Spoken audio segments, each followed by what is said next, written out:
E 39 minutos, como eu disse, a gente vai falar agora sobre política, a gente vai falar sim sobre eleições 2020, como eu dizia no início do nosso programa, algumas pessoas, não, mas já vai falar de política de novo, mas eu não gosto de falar sobre política.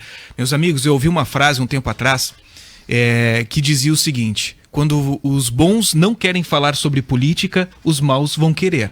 Então a gente precisa sim cada vez mais estar falando e principalmente sabendo escolher os nossos representantes, aquelas pessoas que estarão defendendo os interesses da nossa comunidade, ou pelo menos a gente quer escolher pessoas que a gente acredita que estarão representando os nossos interesses.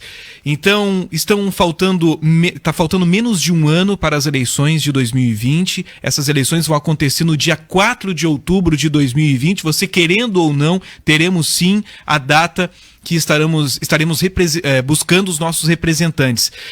E para falar um pouco sobre esse assunto, a gente está recebendo a visita do professor Leandro Barbosa, vai falar um pouco para a gente, ele que é pré-candidato a prefeito nas eleições do próximo ano. Leandro, bom dia. Bom dia, Gil. Bom dia aqui, o Yuri. E um bom dia aos ouvintes da Rádio Acústica que estão aí ouvindo pelas ondas FM e também aos internautas aí que estão acompanhando aí pelas redes sociais aí o programa aqui. Pois é, a gente vem trazendo diversos pré-candidatos aqui na nossa programação. Programa na rede com Voltaire Santos toda segunda-feira principalmente, né? A gente tem recebido diversos pré-candidatos à Prefeitura de Camaquã no ano que vem. Para explicar um pouco para os nossos ouvintes, quando a gente diz pré-candidato, é o seguinte: a gente só tem um candidato específico de uma determinada coligação após acontecerem as reuniões partidárias, que elas devem acontecer em julho do ano que vem. A partir daí começa a campanha eleitoral, a partir daí a gente vai ter sim quem serão os próximos candidatos, né, Leandro? Isso. Então, isso é importante a gente sempre frisar, Gil, que agora nesse período nós estamos como pré-candidatos. Até porque até lá muita coisa pode mudar ainda, né? Ninguém é candidato é só naquele período, depois, passado as convenções dos partidos e no prazo legal dado pela Justiça Eleitoral. A questão da pré-candidatura, é uma questão de uma vontade, onde tu coloca, né, vem a público dizer que tu tem uma vontade, né, de concorrer a um determinado cargo, seja ele agora nas eleições de 2020, seja ele a prefeito ou seja vereador. Isso é uma condição. Toda pessoa que estiver em situação regular, que estiver dentro de um partido, estiver filiado, ele pode sim estar na condição de pré-candidato, né? E deixar claro que isso não é apenas para o cargo de prefeito, mas para vereadores também. Sim. São pré-candidatos. E nesse período de pré-candidatura, o que acontece? Os partidos, eles acabam buscando informações para saber se aquele candidato realmente está apto a concorrer. Tem essa questão também, se o partido realmente vai aderir àquela candidatura. Então são várias as discussões. E uma dessas discussões que acontecem nesse momento é sobre possíveis coligações.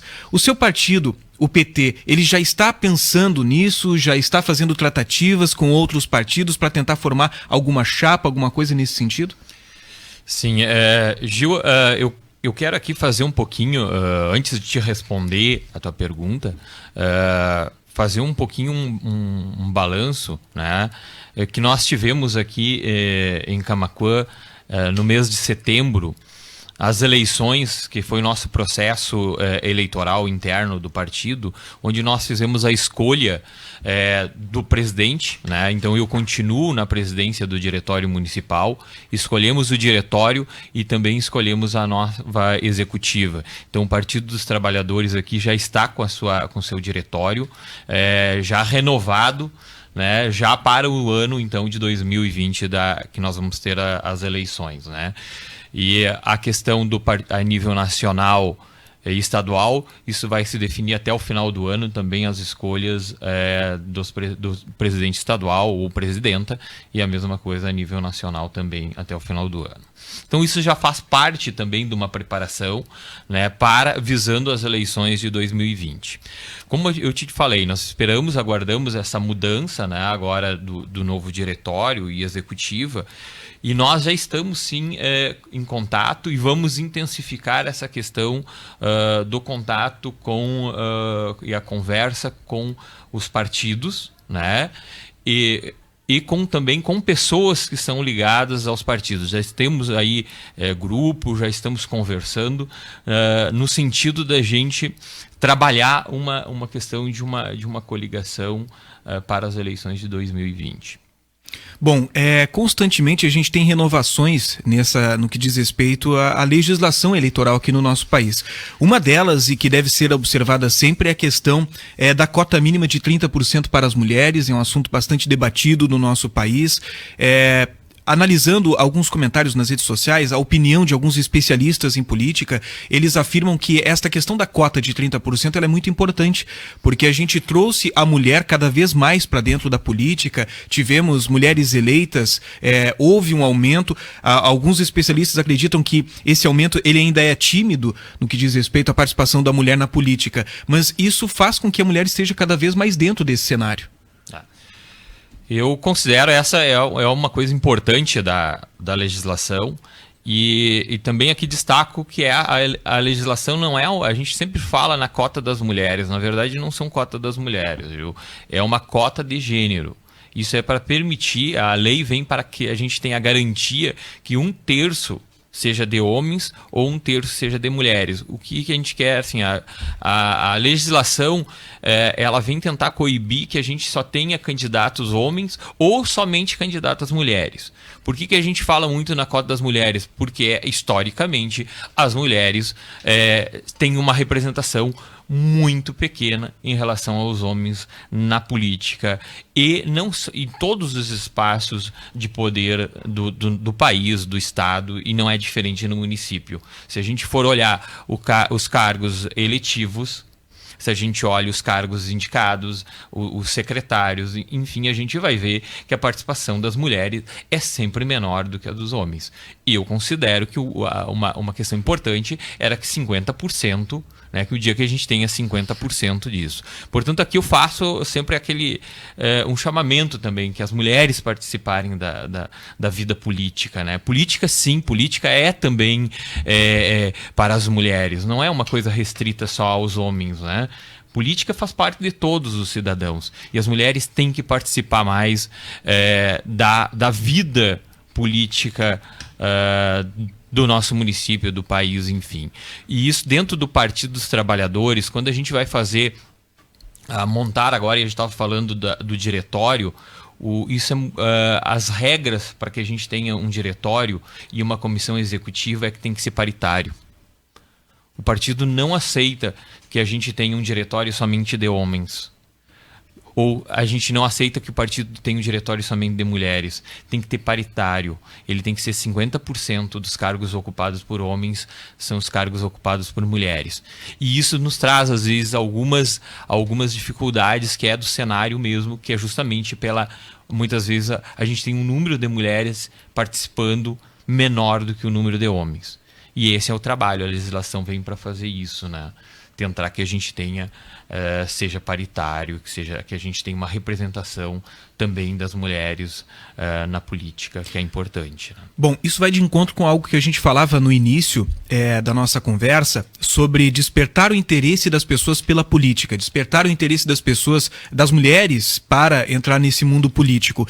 E como é que você, membro de um partido, presidente do PT aqui na cidade de Camaquã, vê esta questão, muitas vezes, do descrédito que algumas pessoas colocam na política? A gente não está fazendo ênfase em algum partido político, a gente sabe que problemas acontecem em todos os partidos, a gente vê pontos positivos e negativos em cada um deles, temos pessoas boas dentro de cada partido, assim como também temos aquelas pessoas que não se enquadram dentro do perfil político que o brasileiro quer. E como é que você vê o desgaste político no aspecto geral no nosso país que acontece, você conseguir trazer pessoas para dentro de um partido político, mesmo com um cenário de desgaste da política nacional? Como é que funciona isso? A resposta, Gil, tu deste no início, né? Quando tu usa muito que a questão é o seguinte: quando os bons não ocupam os espaços, os maus vão ocupar. Isso é uma frase muito simples, é um dito popular e ele é verdadeiro, né? Como é que a gente tem que mudar o cenário? A gente não muda com nome. Eu sempre digo isso. Não é um nome, a gente não espera que alguém venha para ser o grande salvador, né, e aqui vamos falar que vai salvar o município disso. Não, a gente vai ter que conhecer, entender, estudar política, se interessar pela política, porque a política não é feita só pelos aqueles ditos, né, que são os políticos. Muitas vezes a gente diz, são os políticos que estão fazendo. Políticas, todos nós fizemos todos os dias, nós temos decisões, essas decisões são políticas. Um exemplo bem simples, quando eu decidi hoje pela manhã vir com essa camiseta aqui, verde, é uma decisão política. Eu poderia ter vindo com outra, né? Poderia ter vindo com uma vermelha, uma azul, preta, enfim, isso é uma decisão política. Então, política, quando a gente fala, faz parte sim do cotidiano das pessoas. A gente não vive sem política. O que acontece quando a gente se distancia da política e a gente não se interessa pela política, tem alguém que está se interessando. Né? E muitas vezes o interesse da política se dá pela questão do capital, da questão econômica, né? Quem tem mais, quem tem condições maiores, tem dinheiro para colocar em cima, geralmente ocupa esses espaços, né? Ou financia para que se ocupe. Então, o que é necessário? É necessário sim que as pessoas se interessem pela política, e eu acho que o momento agora das eleições de 2020, que nós vamos fazer escolha de prefeitos e vereadores, é um momento muito propício isso, porque essa é uma eleição muito próxima da gente. Essa é aquela eleição que a gente pode dizer assim, que eu vou ver se isso vai impactar diretamente a minha vida. No sentido, se eu quero uma melhoria para minha escola, da escola do meu bairro, para a rua onde eu moro, para a estrada, para o distrito, o serviço de saúde. Portanto, essa eleição é uma eleição que as pessoas têm que estar muito ligadas nelas. E aí tu falavas antes ali da questão do período da pré-campanha. Como a reforma eleitoral, aquela chamada mini-reforma eleitoral de 2015, ela trouxe mudanças que já estavam valendo para 2016, que foram a redução do prazo. Então a gente tem 45 dias só para fazer campanha. E eu sempre digo, 45 dias de campanha é muito pouco para que a gente conheça com um pouco mais de profundidade o que cada projeto representa. E aqui eu falo em projeto porque às vezes a gente fala nas pessoas, mas a gente tem que saber que as pessoas estão dentro dos partidos e nos partidos a gente tem um projeto. E por isso que o período de pré-campanha, ele é um período muito importante. Ele antecede isso, a gente não é candidato ainda, a gente não está em campanha, a gente não pode pedir voto, tem algumas restrições, mas é o período para a gente começar a conversar com a sociedade, conversar com os eleitores, para que não chegue ali no final da eleição e que muitas vezes acontece, o pessoal diz que junta aquele santinho, né, que até é proibido, bota no chão, eu juntei e votei. Né? Opa, tu tá fazendo uma escolha de 4 anos, né? Que vai valer 4 anos, tu não pode ir na véspera da eleição juntar ali um papelzinho. E outra coisa importante, nem todo mundo é igual, nem todos os políticos são iguais. Isso a gente tem que ter muita clareza. E eu não estou dizendo aqui, olha, o que é bom, o que é ruim. É que os políticos defendem interesses diferentes. Então, qual é o meu interesse? Qual é o interesse que eu tenho para o meu bairro? E qual é o interesse que tem um outro bairro, um outro setor organizado? Então, a política é uma política, sim, é política que sempre há interesses, e esses interesses eles são difusos. E por isso que esse período é importante para a gente conhecendo antecipado o que cada um está colocando, que projeto quem é que esse projeto vai representar, né, Gil? Bom, com relação aos gastos de campanha, é um assunto que está muito em evidência, porque tem um projeto aprovado pelo Congresso que fixa os limites que serão iguais aos de 2016, corrigidos pela inflação, medida pelo índice de preços ao consumidor amplo. O candidato poderá se autofinanciar em até 10% do limite de gasto para o cargo. Por que eu trago essa situação? Muitas vezes existem campanhas que a gente vê uma diferenciação de um candidato para o outro no que diz respeito ao caráter econômico, né? A gente vê, por exemplo, aquele candidato que tem à sua disposição um valor para a campanha política maior, conseguir um destaque maior. Aí a gente vê exemplos em todo o país, como, por exemplo, aquele candidato que tem um valor a mais, ele acaba pagando algumas pessoas para empunhar uma bandeira, né? Daqui a pouco não são pessoas simpatizantes com aquele partido, mas devido à situação econômica, aquelas pessoas pegam a sua bandeira, aí tu vê aquele monte de gente andando na rua ali. Isso envolve essa questão econômica de uma campanha política. E como é que tu vê essa questão desse aperto nas contas para poder ser utilizado nessas campanhas? Eu vejo com bons olhos, como eu digo. Eu acho muito bom isso, né? Eu estava até olhando aqui, a gente definiu mais ou menos ali os valores da justiça, mas passam de 200 mil por uma campanha de prefeito em Camaquã. E, se eu não me engano, mais 21 mil ali para vereador, né? Não são valores, são valores aproximados aqui que eu estou informando. Com 200 mil reais dá para fazer uma boa campanha, né? E eu vou dizer, poucos candidatos a prefeito têm esse valor para fazer campanha. E uma campanha de vereador que custa 21 mil reais também é muito dinheiro. Então eu acho que as campanhas sim tem que envolver menos recursos, menos a questão de marketing no sentido daquela reta de 45 dias de campanha. As ruas são tomadas por bandeiras, santinhos, carro de som, e é um barulho que muitas vezes o eleitor diz assim, confunde o eleitor, ele não quer saber, o barulho é muito intenso, e realmente o uso financeiro por pessoas, por grupos que têm muitos recursos, a gente sabe que ele pesa sim na eleição na decisão de uma eleição, quando tu coloca 150, nós tivemos aqui candidatos que tinham 150 pessoas, 200 pessoas trabalhando, né? Como é que se trabalha com esse monte? Então, o que a gente precisa? Eu sou adepto da campanha. A campanha mesmo é cara a cara. É conversando com as pessoas. E por isso que eu preciso do tempo. Por isso que eu preciso me expor. Eu preciso sair, conversar. E isso eu tenho feito, né? De conversar com as pessoas, com os eleitores. Porque a gente sabe que esse recurso financeiro, ele vem... Ele vem muito forte. Ele tem um peso muito grande numa eleição. E eu acho que isso a gente tem que mudar, Gil. E como é que a gente muda isso? Se interessando pela política. A gente não pode achar que alguém que tem dinheiro, que tem recurso financeiro, ele vai ser o melhor gestor. Não vai. E eu acho que isso a gente já tem provas que isso não funciona. Que uma coisa é o seu recurso, uma coisa é o dinheiro, é o candidato que é rico. Outro é o candidato que tem, que sabe, que tem a questão da gestão, que tem a questão da sensibilidade também de olhar a questão do setor público, de olhar as pessoas. Então, acho que a gente tem que começar a pensar, não é porque o candidato, a pessoa tem grana, tem dinheiro, ele é um bom gestor. E isso para mim é uma coisa que a gente tem que conversar e a gente precisa conversar bastante. E aí a questão das mídias, o rádio, todo mundo que faz isso tem esse compromisso, Gil, de conversar, de falar isso. Olha, vamos olhar o projeto, né? Quando a gente fala programa de governo, né? O programa de governo, todo candidato a prefeito tem que registrar um programa de governo, né? Esse programa de governo, eu sei que a grande maioria dos eleitores vota sem conhecer o programa de governo, né? Pois é, justamente o que eu ia te perguntar, porque muitas vezes se comenta, né, sobre um plano, o meu plano de governo inclui tal coisa. Só que a gente já percebeu muitas vezes candidatos em meio a esse processo de propaganda política, ele dizendo, mas isso aí tá no meu projeto de governo, mas não tá. Porque o que acontece? Muitas vezes não é amplamente divulgado aquele plano de governo. Não tem, por exemplo, um santinho com todo o plano de governo. Não. Que é impossível, é inviável, né? Porque geralmente ele é bastante extenso, a gente entende isso.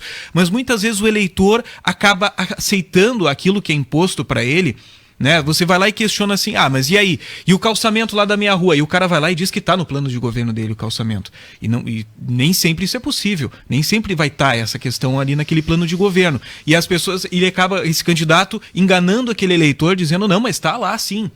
Só que o eleitor muitas vezes não tem acesso a esse plano de governo e por, digamos que inocência, acaba aceitando aquilo ali e acaba votando naquele candidato. Exato. Às vezes desconhece o plano de governo e às vezes nem o candidato segue o seu plano de governo. Às vezes ele promete coisas que não estão no plano de governo. E coisas que a famosa promessa de campanha que é inviável. E aí aqui eu já venho falando isso há bastante tempo. E eu quero fazer um resgate aqui. Em outubro do ano passado, mais ou menos para essa época, né?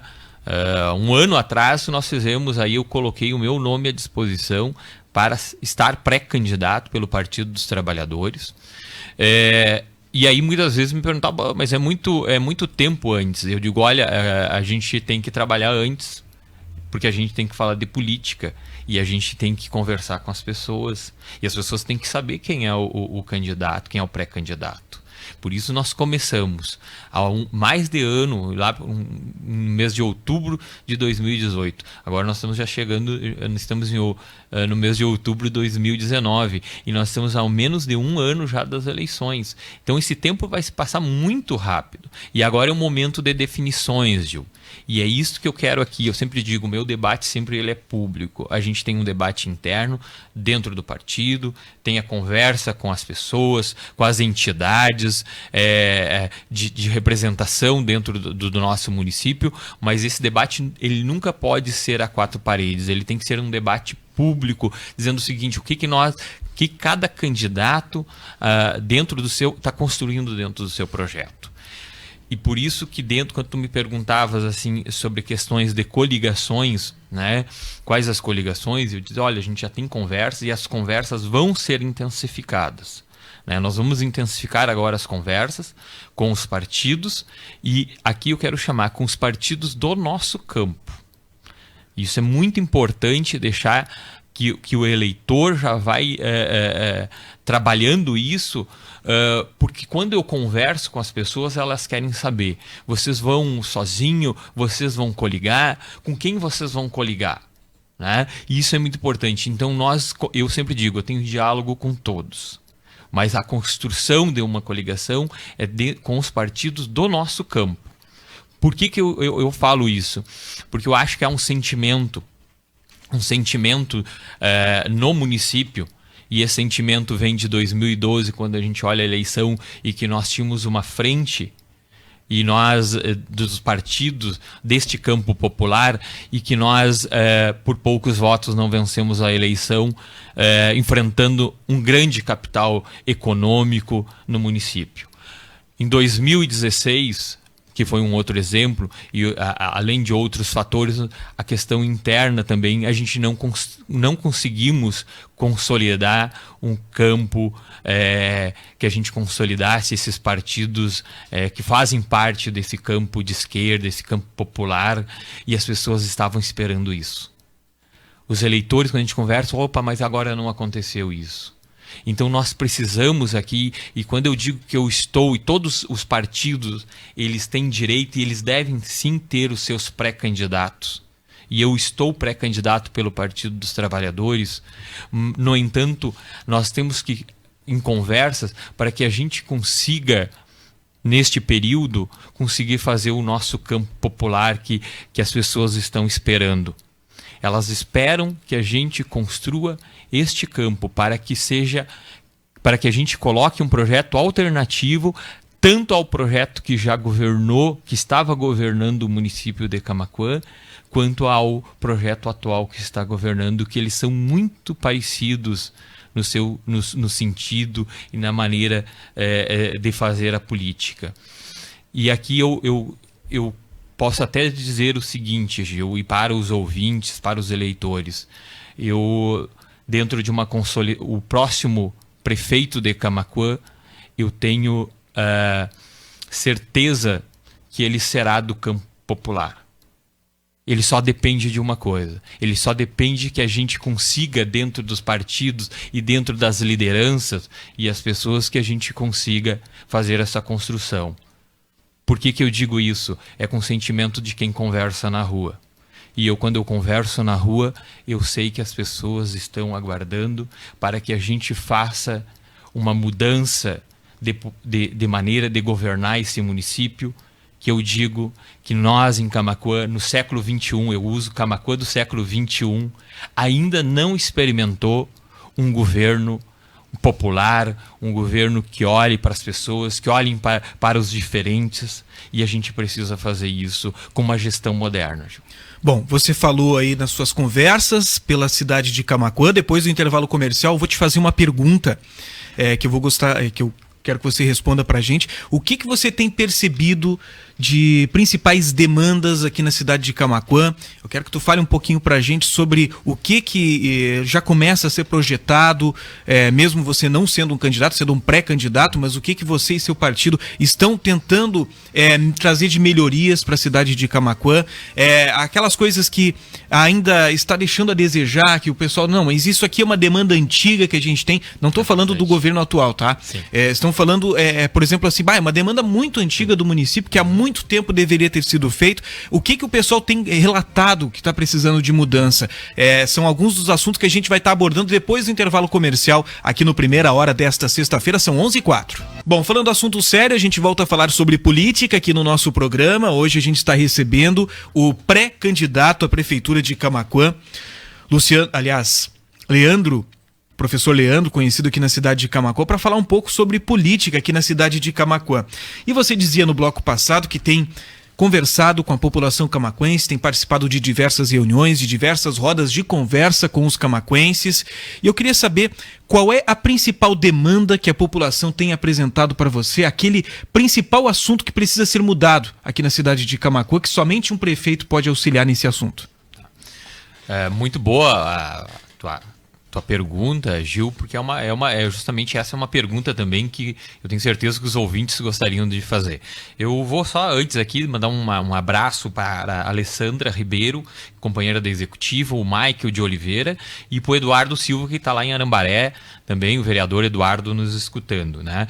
E dizer que na última quarta-feira nós fizemos uma reunião ampliada do Partido dos Trabalhadores e, assim, mesmo com um dia com muita chuva, que chovia intensamente, nós tivemos lá mais de 30 pessoas presentes e aí tu pode ouvir mais próximo ali, pessoas que são militantes, outros são filiados, outros que vieram para conhecer, e foi uma bela reunião. Então deixar um abraço para todos aí que estiveram participando e que nós estamos ampliando esse grupo de conversa e de planejamento, né?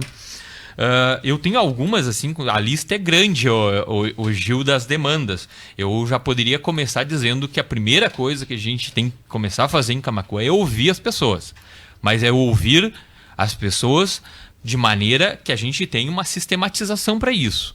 Por isso que a gente trabalha, que nós temos que colocar nessa cidade a questão do orçamento participativo, onde as pessoas possam incidir no orçamento do município e poder ali levantar as prioridades, quais são as demandas de cada bairro e de cada distrito. Então isso é que a gente precisa fazer, começar a ouvir. Mas ouvir é diferente do que eu tenho visto aí.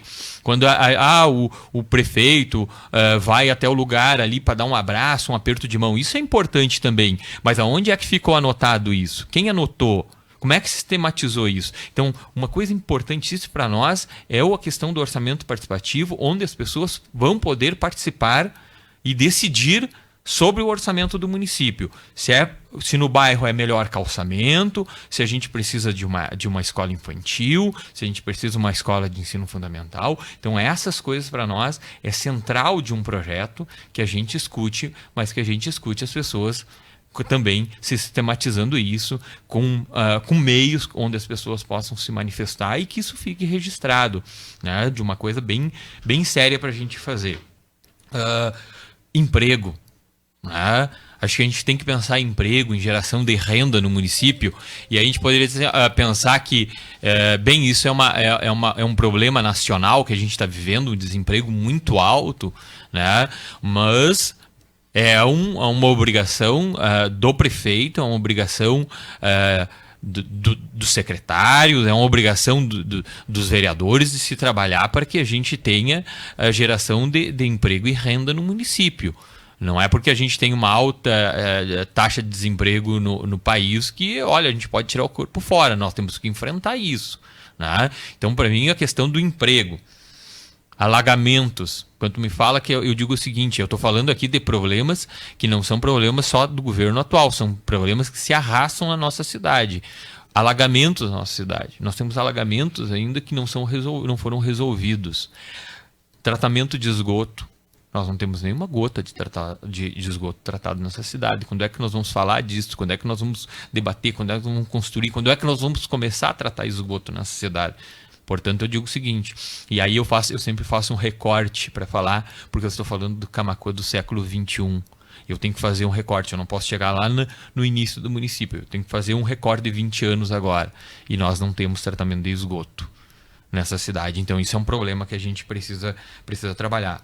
Valorização dos servidores.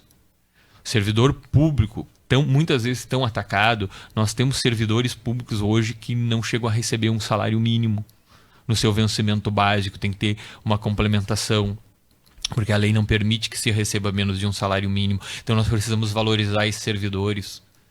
E como a gente faz essa valorização, nós temos que fazer um bom plano de carreira para os servidores públicos, para que ele seja atrativo. Para o trabalhador que está lá. Olha, a gente quer a estrada arrumada, mas a gente tem que pensar no operário. Como é que está a condição de vida dele? Ele está recebendo? Então, assim, a gente tem que cobrar, sim. Acho que o servidor ele tem que ter prestar um bom serviço, né? Já que está sendo pago por todos nós, mas a gente tem que pensar num bom plano de carreira para valorizar esses servidores. E hoje eu vejo o seguinte, a gente tem que acabar com bastante dentro dos servidores, com muitos cargos indicados, né? Cargos onde as pessoas, através da questão política, tem que trabalhar para o prefeito. Se não trabalha para o prefeito, perde lá a sua gratificação. Isso nós temos que acabar com isso. Nós temos que valorizar o servidor de carreira. Se o servidor quer trabalhar para um candidato, para o outro candidato, não tem problema nenhum. Mas o servidor não é obrigado a trabalhar isso. Então nós temos que diminuir isso. Nós temos que diminuir. Se a gente for olhar, a gente tem uma discrepância muito grande nos vencimentos, no salário dos servidores públicos. E isso eu tenho essa sensibilidade. Nós precisamos olhar para tornar um pouco mais, diminuir essa diferença de quem ganha um salário bom para aqueles que a grande maioria que ganha um salário muito baixo ainda e presta um serviço, né? Às vezes aí um serviço perigoso, um serviço insalubre, e nós precisamos olhar para isso. Nós precisamos valorizar esses servidores, né? Fiscalização da Corsã. Quando é que a gente vai ter? Eu sei que é um serviço público do Estado, né, de uma empresa, mas a fiscalização é do município. E a gente vê assim, recorrente, e não é a de agora, isso vem, por isso eu estou fazendo aqui, são 20 anos que a gente está ouvindo isso e a gente precisa cobrar, precisamos fiscalizar a questão dos trabalhos, né? Captação de recursos. Captação de recursos externos, por exemplo, via governo federal. Mesmo hoje a gente está com uma situação mais difícil a nível de país. Nessas dificuldades a gente tem que melhorar, tem que ter uma boa equipe para buscar recursos a nível do governo federal. Aquela lógica, né, que os impostos vão para o governo federal e depois volta muito pouco para o município. Ela é verdadeira. Bem, mas como é que nós vamos fazer isso? Como é que nós vamos romper isso para buscar? E eu acho que as secretarias, as últimas administrações, elas pecaram e continuam agora nessa administração pecando por isso, para busca de recursos do governo federal para poder fazer investimento, que a gente sabe que só com os recursos aqui próprios do município, com as arrecadações, com o IPTU, enfim, é pouco para se fazer isso. A gente precisa pegar um pouco mais dessa fatia que sai também daqui do município, né? Bom, nas eleições passadas, a gente falando agora sobre política no aspecto geral, o que a gente tem acompanhado? Isso não é somente aqui no município de Camaquã, nas eleições para presidente também a gente ouviu muito isso. O discurso que a gente sempre escuta é o seguinte: vamos acabar com a velha política, vamos começar tudo novo. E aí você disse que a sua ideia é que o seu partido, a sua coligação que vai ser formada, faça coisas diferentes. O que precisa ser feito de diferente? Porque a gente viu na eleição passada muito se dizer o seguinte: a gente tem que fazer coisas novas, a gente tem que mudar. Aqui eu não estou falando que você tenha dito isso. Sim. Eu estou falando na política no aspecto geral, tá? Que a gente precisa mudar tudo, que a gente precisa fazer tudo diferente, a gente tem que acabar com a velha política. A gente ouviu muito isso. E o que precisa ser feito novo? Né? Porque a gente viu que alguns candidatos eles diziam que precisava fazer coisa diferente, mas eles não explicavam que coisa diferente é essa. A gente sabe que isso aí não é uma novidade. A gente sabe que o povo quer coisas diferentes na política. Mas que coisas diferentes são essas que você citou agora há pouco, que precisam ser tomadas aqui na cidade de Camaquã? Tá. Primeiro, Gil, que realmente assim, De mim não poderiam ter ouvido isso, porque eu não falei. Eu sou contra essa ideia que a gente tem que terminar com a velha política, a nova política. Primeiro, não existe velha e nova política. Tá? Política é política. Política depende do interesse que ela está sendo usada. Então, quem diz que vai fazer uma nova política, na verdade, quer confundir o eleitor. Política é política desde que existe o termo política, né? Fazer política. O que a gente pode mudar são questões de projetos, são programas, é a questão da tua sensibilidade, é a questão da intenção que tu quer fazer. Isso a gente muda. Mas não há essa coisa, olha, agora nada daquilo que se fez e agora vai nascer a ideia do salvador da pátria com uma política nova. Não, por isso que eu estou resgatando coisas aqui. Por exemplo, o orçamento participativo não é algo novo, foi algo já implantado na Prefeitura de Porto Alegre, nos governos do PT. São ideias que já existem e que podem ser implantadas. Claro que tu vai dizer assim, mas vai pegar o orçamento participativo que fizeram em Porto Alegre e que foi... E aí eu vou usar uma palavra aqui do ex-governador Olívio Dutra, né, que foi espraiado para o mundo todo, né, a questão do orçamento participativo. Não, nós vamos adequar ela para a realidade do município de Camaquã. Então, isso é fazer o novo. Não é pegar um projeto que deu certo em algum lugar e a gente colocar aqui em Camaquã. E às vezes a gente olha isso, às vezes eu estou olhando projetos, né, do executivo, do legislativo, olha, porque deu certo em tal centro, vai dar aqui em Camaquã? Não vai dar. Então essas questões de fazer novo é adequar para a situação, para a nossa realidade, para a realidade de Camaquã. Então aí se tem um exemplo de um programa, de um projeto, de uma ideia que não é nova e que pode ser implantada aqui para que as pessoas possam participar. Mas eu sou contra essa questão. Para mim não existe velha e não existe nova política. Existe política, né? E política com a intencionalidade, né, de cada um, de cada agente, de cada grupo que quer fazer. Isso é importante a gente frisar, cada um que se coloca na política tem uma intencionalidade, tem um grupo, né, e está a serviço de quem? Eu digo assim, por isso que eu falo de novo que nós temos que pensar um projeto em Camaquã, um projeto que atenda demandas que estão reprimidas e de grupos sociais, enfim, que também não são enxergados na nossa cidade. Nós precisamos olhar para isso, Gil.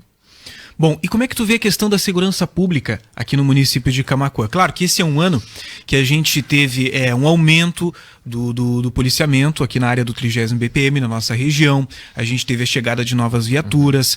Agora a gente está comemorando porque nós temos aí um batalhão de choque na cidade de Pelotas que vai atuar também aqui na cidade de Camaquã. A gente teve o retorno da Força Tática, mas a gente ainda está convivendo. Por exemplo, ontem a gente teve uma matéria no site da Acústica que ela falava sobre o aumento de casos de furto dentro das residências no turno da noite quando as pessoas estão dentro de casa. Ou seja, o bandido está cada vez mais audacioso. Ele está entrando no momento que está a família dormindo, o momento de descanso da família, essas famílias estão sendo surpreendidas. A gente tem visto um aumento do caso de furtos aqui na cidade de Camaquã. Ou seja, algumas ideias, por mais que a gente esteja comemorando algumas coisas boas que estão acontecendo na área da segurança pública, muita coisa tem que acontecer.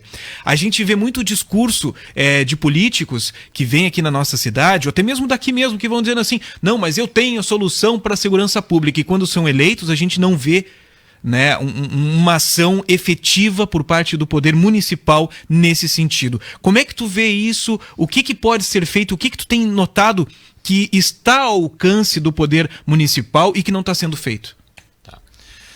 Bem, esse é um tema que a gente pode dizer o seguinte, quando a gente olha e diz, o município não tem responsabilidade com a segurança, que a segurança pública é do Estado. Eu digo, olha, a gente não tem de maneira direta essa questão de estar ali, por exemplo, porque a Brigada Militar é do Estado, né, a Polícia Civil, enfim, mas o prefeito tem responsabilidade, sim, e quando tu diz realmente os índices de criminalidade na cidade, a gente que acompanha aí os noticiários e ouve também das pessoas, é muito alto e é assustador, tanto na cidade quanto no interior. Então, acho que cabe ao prefeito articular, tem que ser articulado, sim, com as forças policiais, com as forças de segurança do Estado, com a brigada militar, né? E a gente sabe que mesmo havendo um efetivo, também agora pode haver uma redução. Eu estava ali no comércio, conversando com as pessoas, pela questão do plano de carreira do Estado, agora que está sendo... O Eduardo Leite quer fazer alterações e a própria reforma da Previdência, pode haver também uma debandada aí de policiais e já procurando se aposentar para não serem atingidos aí pela reforma. Então isso também preocupa, né, nesse sentido. Mas assim, basicamente a gente pode falar a questão de iluminação pública. Iluminação pública tem relação direta com segurança. Tá? A questão de vídeo monitoramento, pode ser, a gente pode efetivar, pode ampliar esse tipo de monitoramento, né? A gente pode ainda pensar numa guarda civil, mas isso é uma coisa que a gente tem que discutir ainda. Né? Eu não posso dizer assim, olha, será que é a melhor? Será que a gente tem recurso para fazer isso? Então são coisas que a gente pode pensar. Mas eu acho que o prefeito ele tem que assumir sim a responsabilidade com os bairros e com os distritos também, porque a gente também, quando eu falo aqui, eu digo, olha, que na região urbana realmente tem criminalidade, mas no interior, Gil, e nós que somos moradores, né, do interior, a gente está conversando. Também, além da gente enfrentar as dificuldades lá das estradas, do acesso, a gente também tem uma questão de um índice de criminalidade e de insegurança muito grande no interior. Então a gente também precisa olhar para esses casos aí.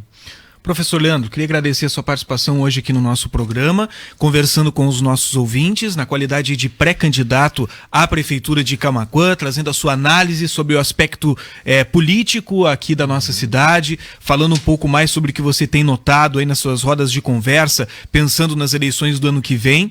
Fica o convite para que retorne aqui, para que os ouvintes possam estar fazendo novos questionamentos. Boa parte das perguntas que a gente acabou te fazendo aqui foi reflexo da participação dos nossos ouvintes, que participam intensamente aí de todos os programas da Acústica, pelo nosso WhatsApp, principalmente.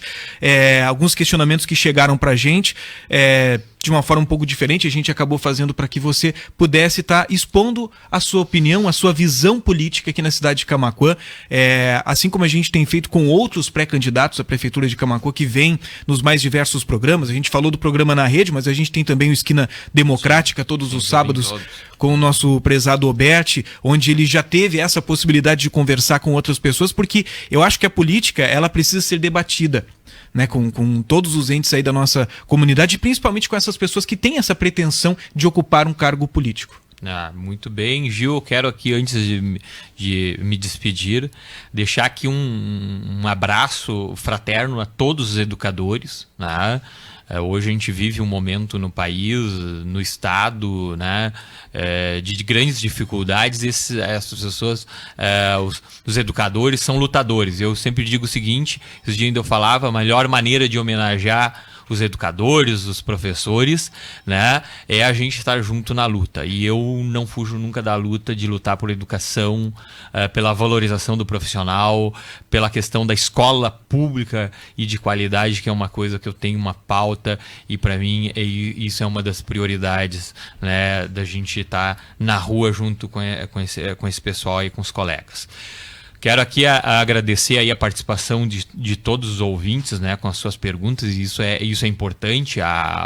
Um programa de rádio, né, da imprensa, ela também incide na política, né? Ela também ajuda nas questões. Eu vejo quantas coisas vocês conseguem solucionar aqui através dos microfones, né? Então deixar assim, um abraço, né, carinhoso aí para todos os ouvintes, e agradecer aqui a Rádio Acústica e um programa aqui, o Primeira Hora, fazer esse agradecimento aqui pela bela entrevista aqui que eu tive a oportunidade de conceder para ti, Gil. Um abraço. Tá certo, muito obrigado, professor Leandro Barbosa, pré-candidato à Prefeitura de Camaquã em 2020, falando um pouco sobre política aqui no nosso programa. Agora são 11h30.